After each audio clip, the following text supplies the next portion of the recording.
every single person in the disunited kingdom today is much more interested in analysing Brooklyn Beckham's take on the most famous family in the country outside the actual royals. Britain knows this story. Honestly, at this point, it's practically folklore. You take an eldest son, you give him a last name that opens every door on the planet. You build a perfect, hermetically sealed life for the cameras. Smiles on cue, outfits coordinated, public image polished until it shines like plastic. And then you wait for the match to strike. Brooklyn Beckham and his wife really remind me of Harry and Meghan. The way they're saying that our family didn't understand us, they tried to ruin everything for us. But then why not admit, okay, that your last name and your family is why you're here. Your family is the reason we know you exist. We watched it happen with the Windsors. We watched the spare decide he was done playing a supporting character in his own life. We saw the exit, the interviews, the book deals, the fallout. We thought that was a once-in-a-generation crash. But if you've been online in January 2026, you know we were wrong.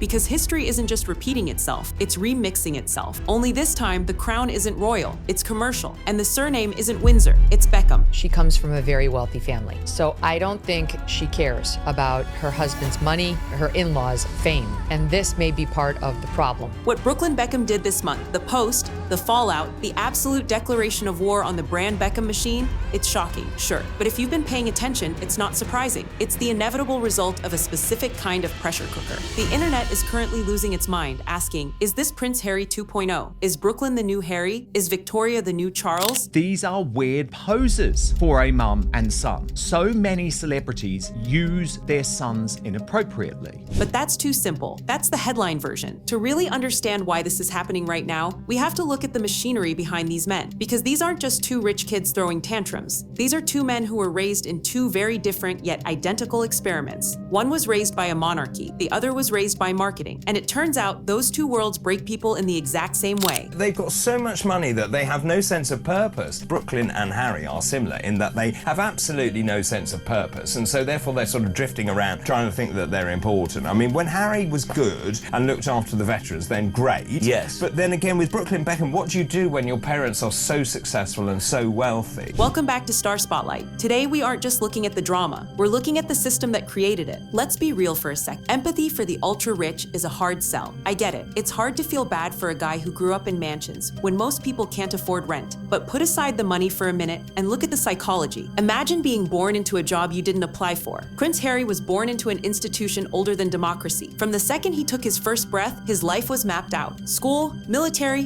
patronages, wave from the balcony, marry well, don't embarrass granny. His existence wasn't about him. It was about the survival of the institution. He was an emblem first, a human second. Now shift that lens to Brooklyn. He didn't have a palace, but he had something arguably more intrusive, the brand. David, the dad, who has been revealed for rejecting his own son, refused to pull out of a big money appearance at the World Economic Forum in Davos today, because if there's one thing that matters to David and Victoria Beckham, much more than their family, it's the greenback. David and Victoria Beckham didn't just build a family, they built a global conglomerate. And Brooklyn, he was the mascot. He grew up on magazine covers, not in royal nurseries. Every birthday was a photo op, every hobby was content. While Harry had to worry about protocol, Brooklyn had to worry about aesthetics. Different castles, same corridors. Both of them were raised in environments where privacy was a dirty word, and image was the only currency that mattered. When your last name is the business, you don't get to have an off day. You don't get to be messy, and you certainly don't get to be yourself, especially if yourself doesn't fit the marketing strategy. Social media has ruined culture. We didn't air our public underwear, is what this feels like. And I think it makes the public uncomfortable because now the onus is on us to take a side, and we don't even know what's going on. Harry was the cheeky chappy, the wild child, the soldier. That was his role. Brooklyn was the cool older brother, the artist, the sensitive soul. That was his role. But roles are exhausting, especially when the script was written by your parents. And the thing about playing a character for 20 years is that eventually you forget who the actor is underneath. That's the tragedy here. It's not about ungrateful sons. It's about two men who realized that their entire identity was essentially a PR strategy for their parents' legacy. Brooklyn Beckham has benefited from a huge amount of nepotism, which I know is an ugly word, but he would be nothing if not for his famous footballer dad and his Posh Spice Spice Girl mom. He wouldn't have his amateur cooking channel. He wouldn't have his modeling career. So I think a little bit more gratitude is due. There's been so many scandals of celebrity families where the parents are negligent, they're abusive to their children. That is not what's happening here. An overbearing, devouring mother, that's a common trope. Everyone has that experience, I think, with the mother-in-law. Here is where it gets uncomfortable, because privilege gives you access, right? That's the deal. You get the meetings, the mentors, the funding, but privilege cannot give you identity. Actually, it usually steals it. Both Harry and Brooklyn had access to the best education and training money could buy. Harry had Eton, Sandhurst, Royal Tutors. Brooklyn had Parsons School of Design, mentorships with top photographers, cooking shows with budget-busting production costs. But look at the trajectory. Harry actually found something in the army. For a decade, Captain Wales was a real thing. It was structured, it was meritocratic, mostly, and it gave him a purpose that had nothing to do with a crown. But the palace pulled him out. For security reasons, sure, but the narrative effect was brutal. You can't be a soldier. You have to be a prince. The one thing he was good at, the one thing that was his, was taken away because it didn't fit the larger operational needs of the firm. Brooklyn's path is, well, it's a bit glossier, and frankly a bit more embarrassing. And I say that not to be mean, but to point out how the yes man culture destroys talent. Brooklyn tried football, didn't work out. He pivoted to photography. He got a book deal with Penguin Random House. What I see at an age where most photographers are still learning how to adjust ISO, the critics tore it apart. It was mocked, ridiculed, turned into memes. Elephants so hard to photograph. Remember that? Brooklyn Beckham, most spoiled nepo baby in the world, talentless little shill who couldn't even take a photo that wasn't blurred in his book of actual photography. Like, this was the elephant. So hard to photograph, but incredible to see. Then came the Cooking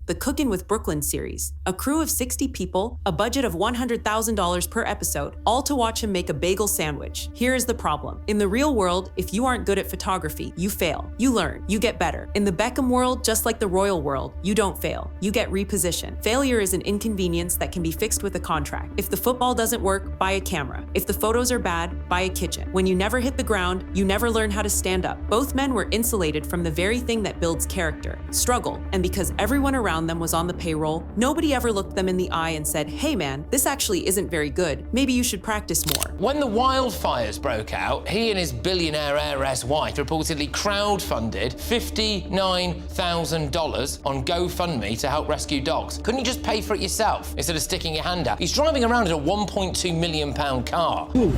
Hey man, what do you do for a living? Your car's awesome. Oh my god, I know you. Yeah, Daniel Mack, you seen it? What's up, bro? I'm a chef. You're a chef? Yeah. Really? Are you like the best chef in the world?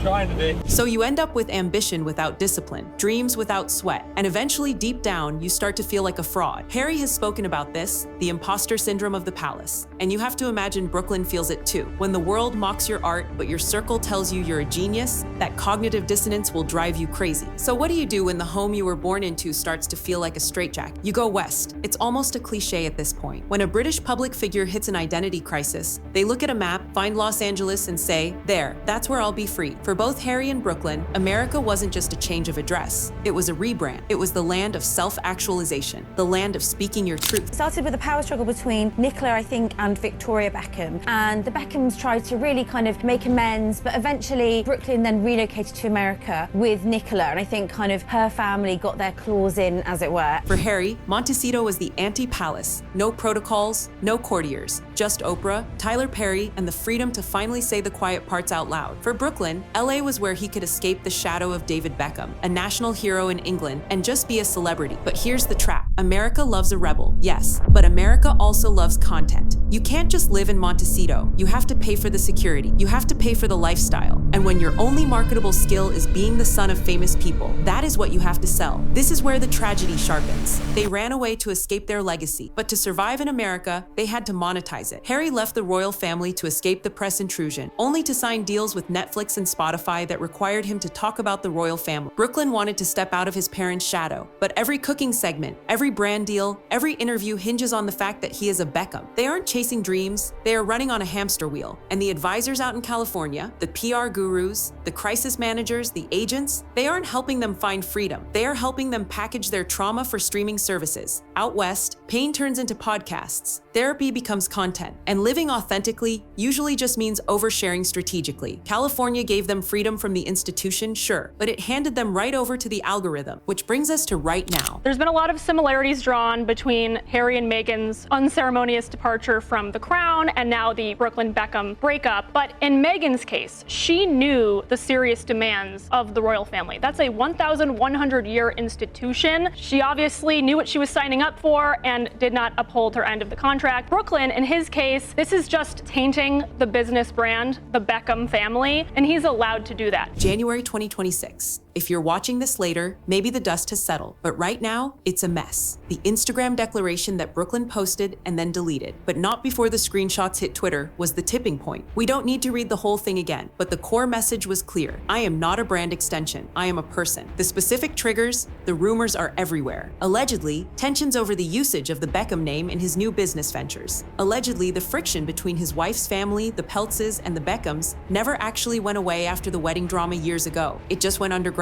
And allegedly, there was an ultimatum given behind closed doors. Get in line with the family strategy, or you're on your own financially. Does that sound familiar? It's the exact same ultimatum Harry faced at the Sandringham Summit. You're either in or you're out. The institution protects itself first. But what Brooklyn is doing now, it mirrors Harry's Megxit era almost beat for beat. The vague posts about toxic environments, the sources close to the couple leaking stories to People magazine about how hurt they are, the visual shift, dressing differently, acting differently, distancing themselves physically from the clan. And just like with Harry, the parents are responding with silence. Aggressive, dignified silence. Victoria posting photos of the perfect family -1. David continuing his ambassadorships, smiling, shaking hands, pretending the house isn't on fire. That is the Grey Rock method of PR. Don't engage. Don't fuel the fire. Let the kid burn himself out. David seems happy, lovely guy, he's jovial, he's talking to his other kids. Victoria, she is locked in. She is posh smizing, I would say. She is in no way welcoming in her son, her daughter-in-law, Brooklyn here, trying to include his wife. He's bringing her in.